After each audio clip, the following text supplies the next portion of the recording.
देखिए, ये चैप्टर हम लोगों का जो चल रहा था, तो अगर सीरियल ऑर्डर वाइज चले तो हमको क्वेश्चन नंबर 6 बताना था। और क्वेश्चन नंबर 6 जो है वो कुछ लोग पूछ भी रहे थे कि उसकी कैलकुलेशन कैसे होगी, तो वो क्वेश्चन अभी हम लोग करेंगे। लेकिन उसके पहले मैंने एक छोटा सा सम्स किया यहाँ पर, क्वेश्चन नंबर 13, इसको समझ लेते हैं। उसके बाद फिर हम लोग क्वेश्चन नंबर 6 में भी मूव करेंगे। लास्ट क्लास हमने कौन सा क्वेश्चन कराया था? क्वेश्चन नंबर 5 है ना, 1 and 5। उसके बाद हम लोग 6 से कंटिन्यू करेंगे। लेकिन अभी एक छोटा सा सम्स किए हैं, क्वेश्चन नंबर 13, इसको समझ लेते हैं। कुछ कैलकुलेशन इसमें भी है, ईपीएस का कैलकुलेशन है। वो फॉर्मेट देखने से पहले हम लोग एक बार सम्स पढ़ेंगे, उसको समझेंगे, उसके बाद फिर सॉल्यूशन में मूव करेंगे। ठीक है, देखो सम्स कोई पढ़े मेरे बिहाफ में, एक बार पढ़ो। The financial manager of Mosumi Limited expects that its EBIT in the current year would amount to ₹20,000. Okay, तो ये जो फर्स्ट लाइन दिया है उसमें मेंशन कर रहा है कि ईपीआईटी कितने का है? 20,000 का। हम लोग एक एक लाइन पढ़ेंगे, साथ ही साथ समझते चलेंगे। ठीक है, आगे क्या मेंशन कर रहा है? The firm has 5% debentures of ₹80,000. Debenture की यूज कहाँ पर होती है? जब हम लोग इंटरेस्ट कैलकुलेट करते हैं तो हम लोग डिवेंचर को कंसिडर करते हैं। ठीक है, मतलब इंटरेस्ट ऑन डिवेंचर निकालने के लिए। और आप अभी कैलकुलेशन कर सकते हो, 80,000 का डिवेंचर है और 5% रेट है, तो 80,000 का 5% निकालोगे 4,000 आएगा। ठीक है, While the 10% preference shares amount to ₹40,000. 40,000 का प्रेफरेंस शेयर है, तो हम लोगों को लास्ट में ना प्रेफरेंस डिविडेंड भी दिखाना पड़ता है। प्रेफरेंस डिविडेंड दिखाने के लिए 40,000 का 10% हम लोग प्रेफरेंस डिविडेंड ले लेंगे, कितना आएगा? 4,000। ठीक है, आगे What would be the EPS? EPS अपने को निकालना है। फॉर्मूला अगर आप लोग पूरा पढ़कर रखे हो तो सम्स पढ़ते ही आपके दिमाग में आ जाएगा कि ईपीएस इक्वल्स क्या होता है? EAES divided by number of shares. तो हम लोगों को पहले एक फॉर्मेट बनाकर, इनकम स्टेटमेंट बनाकर ईएईएस निकालना होगा, earning available for equity share holder. Number of share sums में दिया हुआ है, अपना ईपीएस निकल जाएगा। तो कैलकुलेशन तो बहुत इजी है, लेकिन आगे कुछ और भी पॉइंट सम्स में ऐड किया है, वो ज्यादा इंपॉर्टेंट है। पढ़िए। Being one ₹12,000 and second ₹28,000. Okay. How would the EPS be affected? Hold कीजिएगा। वो बोल रहा है कि पहले आपका ईबीआईटी 20,000 था, जो सम्स के फर्स्ट लाइन में लिखा था, है ना। अभी लास्ट में बोल रहा है कि अगर मान लीजिए आपका ईबीआईटी 20,000 की जगह 12,000 का हो जाए, 12,000 का, और या फिर 20,000 की जगह 28,000 का हो जाए, तो आपके ईपीएस के ऊपर क्या असर पड़ेगा? तो एक सिंपल थॉट है, ध्यान रखिएगा। मैंने फर्स्ट क्लास जब इंट्रोडक्शन दिया था लीवरेज का, उसमें भी ये चीज मेंशन किया था कि अगर ईबीआईटी आपका इफेक्टेड होगा तो आपका ईपीएस भी इफेक्टेड होगा, क्योंकि ईबीआईटी और ईपीएस के बीच में एक रिलेशन होता है। तो अगर हम लोगों का ईबीआईटी 20,000 से 12,000 हो जाए, या हम लोगों का ईबीआईटी 20,000 से 28,000 हो जाए, तो बट ऑब्वियस है कि हमारे ईपीएस के ऊपर उसका असर पड़ेगा। हम लोग निकाल के दिखाएंगे। अब 3 बार निकालने से अच्छा क्या है कि हम लोग 3 कॉलम कर लें, और 3 कॉलम करके एक ही बार तीनों को निकाल कर देख लें कि 20,000 के ईबीआईटी पे मेरा ईपीएस क्या होगा, 12,000 के ईबीआईटी पे मेरा ईपीएस क्या होगा, और 28,000 के ईबीआईटी पे मेरा ईपीएस क्या होगा। ठीक है, और कुछ है sums? The firm can be assumed to be in 50% tax bracket. हाँ, टैक्स की जरूरत तो पड़ेगी ही इनकम स्टेटमेंट में, तो 50% टैक्स रेट बोल दिया है। और The number of outstanding ordinary shares are 2,000. सम से मेंशन कर दिया कि इस कंपनी के पास 2,000 शेयर हैं, और 2,000 शेयर से हम लोग तीनों केसेस में लेंगे। ठीक है, अब देखिए इनकम स्टेटमेंट। एक बात है, मैं देख रहा हूँ, नोटिस कर रहा हूँ, जब हम सम्स पढ़े तो आपका फोकस सम्स को समझने पर होना चाहिए। जब हम सम्स पढ़ते हैं तो बहुत सारे लोग कैलकुलेशन देखने लगते हैं, ऐसा मत कीजिएगा, मिसमैनेजमेंट है, आप डाउट में आ जाओगे। समझ रहे हैं? साथ साथ चलिए, सम्स डिस्कस करने के बाद हम भी तो आपके साथ सोल्यूशन में आएंगे ना, तो साथ में रहेंगे तो आपकी क्लियरिटी थोड़ी ज्यादा रहेगी। अभी क्या है, इनकम स्टेटमेंट बना रहे हैं, कंपनी का नाम लिख दिए, इनकम स्टेटमेंट। 3 केसेस है मेरे पास। पहला वाला जो अमाउंट है वो ओरिजिनल केसेस है, और उसके बाद हमने लिख दिया केस 1 और case 2।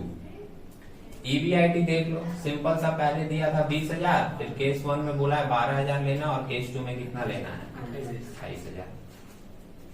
Interest on date debenture तो एक ही है, किसी किसी सम्स में अगर दो अलग अलग केसेस में अलग अलग डिवेंचर देगा तो आपका इंटरेस्ट भी क्या होगा, चेंज हो जाएगा। सिंपल थॉट है। तो अभी क्या है, इंटरेस्ट ऑन डेब्ट हम लोग ले लिए 80,000 का 5%, कितना आ गया 4,000 4,000 4,000 तीनों केसेस में। माइनस करके क्या मिलता है हम लोगों को, ईबीटी, अर्निंग बिफोर टैक्स। उसमें से क्या लेस करते हैं, कॉर्पोरेट टैक्स। लास्ट में उसने पढ़ा था 50% टैक्स रेट है, और टैक्स रेट किसके ऊपर अप्लाई करते हैं, ईबीटी के ऊपर। तो ये जो आपका ईबीटी है 16,000, इसका 50% लेंगे 8,000 आया। 8,000 का 50% 4,000 और 24,000 का 50% 12,000। क्लियर है। माइनस करने के बाद वही फिगर मिलेगा 8,000 4,000 12,000, और इसको हम लोग क्या नाम देंगे, EAT, earning after tax. Earning after tax में सबसे पहला राइट किसका होता है, प्रेफरेंस शेयर होल्डर का। तो इसमें हम लोग लेस कर रहे हैं प्रेफरेंस डिविडेंड। सम्स में दिया था 40,000 का प्रेफरेंस शेयर है, 10% रेट है, 4,000 4,000 4,000 माइनस करके हम लोगों को मिल गया earning available for equity share holder. ठीक है। आप लोग एग्जाम में क्या कीजिएगा, पूरा लाइन लिखिएगा और ब्रैकेट में लिखिएगा ईएईएस। फिर बाद में फॉर्मूला अप्लाई करने के समय तुम शॉर्ट वर्ड लिख सकते हो, लेकिन एक बार तुमको फुल लिख के दिखाना पड़ेगा। ठीक है, ध्यान रखिएगा। तो ईएईएस देखिए बीच वाले में क्या आ गया हम लोगों का नील, मतलब फर्स्ट का आया है 4,000, सेकंड का आया है 0 और थर्ड का आ गया कितना 8,000। नंबर ऑफ शेयर आउटस्टैंडिंग दिया था सम्स में। ये आउटस्टैंडिंग की मीनिंग भी मैंने स्टार्टिंग में बताई थी। यहाँ आउटस्टैंडिंग का मतलब ड्यू नहीं है, यहाँ आउटस्टैंडिंग का मतलब क्या है, मार्केट में number of shares traded in the market. Market में कितना शेयर इसका ट्रेड हो रहा है। तो शेयर सम्स में दिया था 2,000, अब हम लोग ईपीएस निकाल लिए, EAES divided by number of shares. EAES है 4 नील 8,000 डिवाइडेड बाय लिख दिए 2,000 2,000 2,000, और ये सॉल्व करके पहले वाले का ईपीएस आया 2 रुपया, दूसरे वाले का आया है 0 और तीसरे वाले का आया है ₹4। ठीक है। तो ये तो ईपीएस सिंपली निकल गया। सम्स में एक और पॉइंट बोला था, किसी ने ध्यान दिया होगा, how the EPS be affected, मतलब आपको जो है ना इसका परसेंटेज निकाल कर भी दिखाना पड़ेगा कि हमारे ईपीएस में कितने परसेंट की चेंजेस हुई है। ठीक है। अगर आपका कंसंट्रेशन टूटा हो तो मैं रिपीट कर रहा हूं। यहां तक निकालने के बाद हम लोगों को एक पॉइंट और निकालना पड़ेगा, क्या, कि हम लोगों के ईपीएस में कितने परसेंट की चेंज हुई है। अगर हम लोगों का ईबीआईटी 20,000 से 12,000 हो जाता तो ईपीएस में कितना परसेंट चेंज होता, समझे। और परसेंटेज का जो कैलकुलेशन होता है ना वो ज्यादा एक्यूरेट होता है। तो अगर वो ये पूछे कि ईपीएस कैसे इफेक्टेड होगा तो उसमें तुम क्या करोगे, अमाउंट वाइज ईपीएस निकालने के बाद परसेंटेज वाइज भी निकाल कर दिखा दोगे, क्योंकि परसेंटेज में जो कैलकुलेशन होती है वो कैलकुलेशन ज्यादा एक्यूरेट होती है। ठीक है। अब परसेंटेज कैसे निकालेंगे, आप एक बार सोच कर देखिए, खुद से सोच पाओगे। 2 रुपया से तुम्हारा 0 हो जा रहा है, कितना परसेंट का इफेक्ट पड़ रहा है, 100% पड़ रहा है कि नहीं। जैसे 2 रुपया हो रहा था अब 0 हो रहा है, तो मतलब पूरा 100% डाउन हो गया। और दूसरे केसेस में देखो 2 रुपया हो रहा था और 4 रुपया हो गया, यहां पर भी क्या इफेक्ट पड़ रहा है, 100% का। 2 रुपया था 4 हो गया, डबल हुआ ना, मतलब 100% का इफेक्ट पूरा दिखाई दे रहा है। हम लोग बोल सकते हैं कि अगर 20 से 12 हो जाए तो भी 100% का इफेक्ट है, और अगर 20,000 से ईपीएस 28,000 हो जाए तो भी हम लोगों का 100% का इफेक्ट है। ठीक है। अब यहाँ पे एक और पॉइंट आएगा, ये तो फिगर बहुत इजी था इसलिए तुम तुरंत बोल दिए कि हाँ 2 से 0 हो गया मतलब 100% इफेक्ट, 2 रुपया से 4 रुपया हो गया मतलब 100% इफेक्ट है। लेकिन अगर आपका फिगर जो है 2 से 4 हो गया तो डिफरेंस कितने का है, 2 रुपए का, तो हम लोग बोल दिए कितना 100% चेंज है। अभी आप सोच के देखो, फिगर बहुत इजी है इसलिए तुम इजीली बोल पा रहे हो कि हाँ हम लोगों का 100% चेंजेस है। लेकिन अगर ये फिगर जो है थोड़ा कॉम्प्लिकेटेड निकल जाता हम लोगों का, जैसे 2.25 आ जाता और चेंजेस होके आ जाता 3.7, तो फिर हम लोग कैसे निकालते कि हम लोगों का परसेंटेज में कितना चेंज है। तो फिगर अगर बहुत इजी है तो तुम लोग इजीली निकाल सकते हो आइडिया लगा के। और अगर मान लीजिए आपका फिगर ये कॉम्प्लिकेटेड दे दे तो उस समय अगर परसेंटेज चेंज पूछे कि कितना परसेंट चेंज हुआ है तो वो निकालने के लिए हम लोग सिंपली क्या करेंगे, फॉर्मूला यूज कर लेंगे, परसेंटेज चेंज इन ईपीएस लिख दे रहे हैं यहाँ पर, परसेंटेज चेंज इन ईपीएस।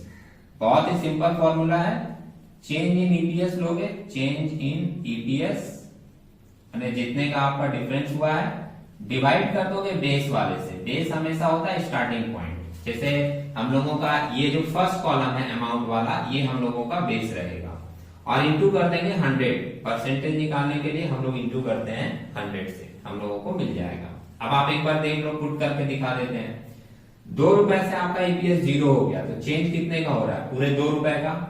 यहां लिख देंगे 2 डिवाइडेड बाई बेस में कितना रहेगा 2, इंटू करेंगे 100, तो हम लोगों का आ जाएगा 100%। दूसरा वाला केस भी देख सकते हो, 2 रुपए से 4 रुपया हो गया, तो चेंज कितने का हो रहा है? अगर तुम पुट करके भी देखना चाहो तो 4 से 2, डिफरेंस कितने का हो रहा है? 2 रुपए का। डिवाइड बेस रहेगा हमेशा 2 और इंटू करेंगे 100।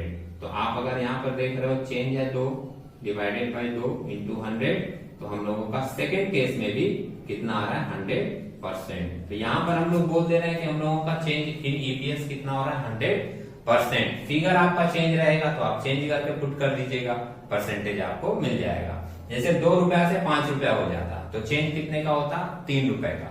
तो हम लोग पुट करते हैं क्या? 3 रुपया डिवाइडेड बाई 2 रुपया जो बेस है इंटू 100, हम लोगों का उसका परसेंटेज मिल जाता। ठीक है, तो कैलकुलेशन आपको समझ में आ गई होगी उम्मीद है। अभी हम लोग नेक्स्ट सम्स में जाएंगे, उसके पहले 1 मिनट आप लोग फिर से इसको देख लीजिए। अगर मन में कोई डाउट हो तो एक बार पूछ लीजिए, वो क्लियर कर लेंगे, फिर हम लोग नेक्स्ट सम्स में मूव करेंगे। ठीक है।